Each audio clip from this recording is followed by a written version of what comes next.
नमस्कार मंडळी, एसएम कट्टा चॅनल मध्ये पुन्हा एकदा तुमचं मनापासून स्वागत आहे। तर आज भांडी कुंडी सिरीजचा पहिला एपिसोड झालाय, दुसराही झालाय, आज आहे तिसरा एपिसोड। आणि हा एपिसोड तुमच्यासाठी खूप युजफुल आणि इंटरेस्टिंग होणार आहे, कारण आज जी मातीची भांडी आहेत ती बघणार आहोत आपण। तुम्हाला आपला पाठीमागचा व्हिडिओ पडलेला होता मातीच्या भांडीचा, त्याच्यात भांडी आणल्यानंतर कशी म्हणजे स्वच्छ करून ती आपण कशी वापरायला घ्यायची ते सांगितलं होतं। पण आता हीच भांडी वापरताना मी केलेल्या चुका तुमच्या हातून होऊ नयेत यासाठी मी आज तुम्हाला काहीतरी टिप्स सांगणार आहे, आणि ती भांडी वापरल्यानंतर स्वच्छ कशी करून ठेवायची हे देखील सांगणार आहे। त्यामुळे बघायला विसरू नका, कारण ही भांडी तुम्हालाही आवडतात आणि मला तर खूपच आवडतात। तर माझ्या हातात दोन वाट्या आहेत, दोन्हीतही दही होतं। आता ह्याच्यामध्ये आहे आणि ह्याच्यातलं मी काढलेलं आहे बाजूला, पण ते थोडंसं खरकट आहे, तुम्हाला दिसतंय। तर आज मी तुम्हाला, लोक असं म्हणतात की मातीच्या भांड्यामध्ये साबण वापरू नका, तारेची घासणी वापरू नका, लिक्विड वापरू नका, पण आज मी तुम्हाला प्रत्यक्षात दाखवणार आहे की मातीच्या भांड्यात ह्या सगळ्या जर आपण वापरलं तर काय होऊ शकतं किंवा ते का वापरायचं नाही। चला बघूया।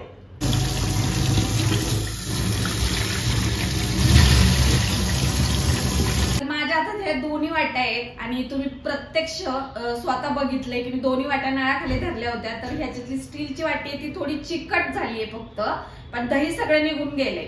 आणि मातीच्या वाटीला बऱ्यापैकी दही चिटकून बसले, म्हणजे मी जरी असं हाताने चोळलं ना तरी ते निघणार नाहीये। बघा तुम्ही, फक्त वरचं जाईल, बाकी ते चिटकूनच बसतंय त्याला, म्हणजे चिकटही होत आहे आणि काढल्याशिवाय ते निघणार नाहीये असं झालेलं। आपल्याला प्रत्यक्ष बघायला मिळलंय की जर आपण मातीच्या भांड्यात एखादी गोष्ट ठेवली तर ती इझी पटकन निघत नाही, आणि जर आपण घासणी आणि साबणाचा जर वापर केला तर साबणाचे जे कण असतात ते मातीच्या या छोट्या छोट्या छिद्रांमध्ये जाऊन बसतात आणि ते निघायला फार अवघड असतं। केवळ फक्त आपण गरम पाण्यात ठेवल्यानंतरच ते निघू शकतं, पण आपण प्रत्येक वेळी वापरून ती भांडी खास गरम पाणी करून तर नाही ठेवू शकत। एखाद्या वेळेस महिन्यातून आपण एखाद्या टायमिंगला ती गरम पाण्यामध्ये ठेवून वॉश करून स्वच्छ उन्हात वाळू शकतो, एवढं तर ठीक आहे। पण प्रत्येक वेळी वापरल्यानंतर जर आपल्याला ही भांडी स्वच्छ करायची असेल तर आपण बघूया आपण आता की पुढे मी कसं तुम्हाला स्वच्छ करून दाखवते। तर मंडळी, आता ह्या वाटीला जे दही लागलेले ते आपण या नारळाच्या वरच्या शेंडीने काढणार आहे, पण या शेंडी बरोबर अजून काय वापरायचं हे मी तुम्हाला पुढे दाखवतीच आहे। तर त्याआधी माझी एक चूक सांगते की ज्यावेळी मी पहिल्यांदाच मातीची भांडी घेऊन आले आणि ती वापरली, त्याच्यात ती वापरताना माझ्याकडून झालेल्या चुका काय होत्या ते पण मी तुमच्यावर शेअर करते। काय झालं, जसं मी मातीच्या भांड्याचा व्हिडिओ केला, एडिटिंग केला, सगळं झालं, व्यवस्थित पोस्ट केला, आणि मला असं वाटतं की पहिल्यांदा सॅमने हा व्हिडिओ बघितला, म्हणजे युट्यूब वाला सॅम। तर त्यांच्याबरोबर आपले व्हिडिओ झालेले आहेत, छोटे छोटे शॉर्ट्स, त्याच्यात रेसिपीही छान झालेले आहेत आणि त्या तुम्ही छान बघून त्याला प्रतिसाद पण दिलाय।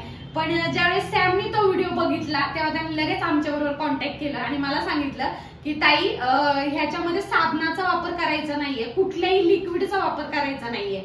मी एवढे हँग झाले की आणि तुरळक मी सोशल मीडियावर जे काही व्हिडिओज बघत होते की जेणेकरून मोठे मोठे मातीची भांडी ज्यांनी वापरली, परत त्याचा उपयोग, ते कशी स्वच्छ करते, मी ते सगळी माहिती बघत होते। पण काय माहित नाही, माझ्या तुरळक एक डोळ्या घालून असंच निघून गेलं असेल आणि मला वाटलं की साबण नाही वापरायचं पण काहीतरी लिक्विड वापरायचंय, म्हणून मी खास विम लिक्विड घेऊन छान घासत होते ते, आणि ते पण देखील आपण त्याच्या व्हिडिओमध्ये टाकलेलं होतं। पण त्याचा फोन आला की ताई हे चुकीचं आहे, साबण किंवा कुठलेही लिक्विड वापरायचं नाहीये। आम्ही परत तो व्हिडिओ एडिट केला आणि परत व्यवस्थित त्याच्या टिप्स देऊन पोस्ट केला। ही माझी झालेली चूक मी आज तुमच्याबरोबर शेअर केली, आणि थँक्यू सॅम, युट्यूब वाला सॅम, त्यांनी आम्हाला एवढी छान टिप्स दिली आणि एवढ्या मोठ्या संकटातून वाचवलं। कारण आज मीडियावर एवढा पोस्ट करणं व्हिडिओ आणि त्याच्यातून चुका निघणं फार अवघड गोष्ट असते ती।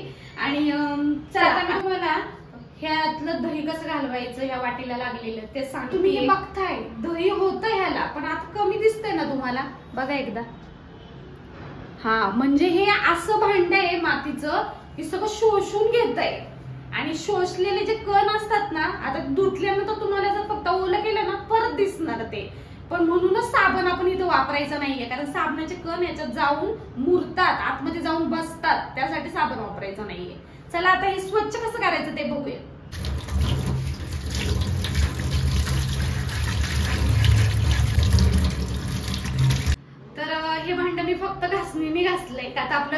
होतं म्हणून, तरी पण ते वाळल्यानंतर तुम्हाला थोडं दिसणार इकडे तिकडे. त्यासाठी पीठ, साधं पीठ आपलं कुठलंही असू दे, ज्वारी, बाजरी, गहू, ते घ्यायचं, डाळीचं पीठ आणि सरळ घासून काढायचं बस. तर मंडळी चौथी टिप सांगते, जर एखाद्या मातीच्या भांड्याचा चुकून जर वास यायला लागला आणि येतो कधी कधी, तर मग काय करायचं, तर लिंबू आणि मीठ हे 2 नक्की वापरा. लिंबू नुसतं चोळा तरी त्याचा वास जातो, पण उन्हामध्ये महिन्यातून एकदा न वापरलेली भांडी पण ठेवा, म्हणजे वास येणार नाही.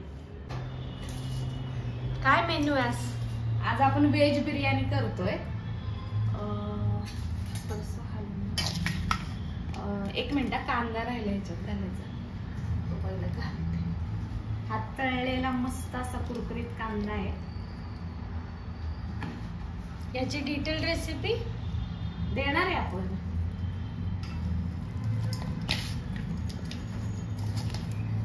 त्याच्यात काही मसाले ऍड केले, दही. आता मी तांदूळ शिजत घातलेत, म्हणजे बिर्याणी भाताचे तांदूळ. आणि इथं मॅरिनेट करण्यासाठी ठेवलेली आपले भाज्या सगळ्या मिक्स करून मस्तपैकी अर्धा तांदूळ शिजलाय असा दणदण. मस्त व्हेज बिर्याणी तयार झाली ना, नक्की तुमच्याबरोबर शेअर करते. मस्त बिर्याणीची भाजी तयार झालेली आहे आणि इकडं मस्त भात रेडी झालेला आहे. हे काय असं लावतात? खाली बिर्याणी जास्त लागू नये ना म्हणून पातेलं. ट्रेंड आला का? आता आहे ना थर लावून झाले 3, तर शेवटचा थर लावते. तांदूळ एकदम परफेक्ट शिजले. हो.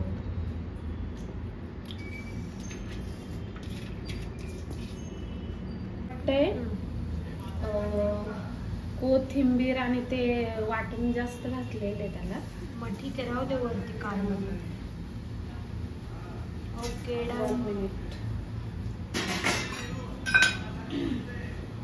सगळे वरती नाही ठेवले का?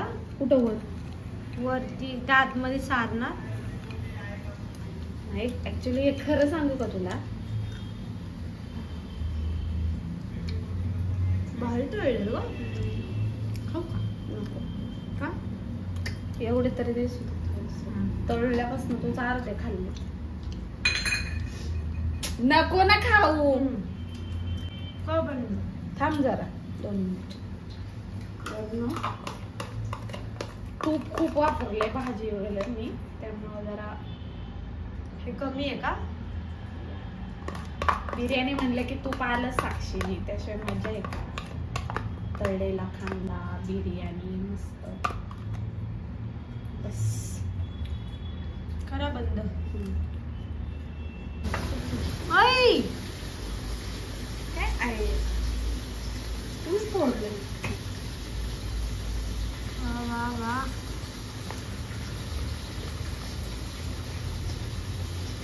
A few moments later. Biryani एवढी जबरदस्त झाली आहे ना. ऍक्च्युली मला नॉनव्हेजच्याच बिर्याणीचं माहिती आहे, कारण व्हेज बिर्याणी मी एवढी खात नाही.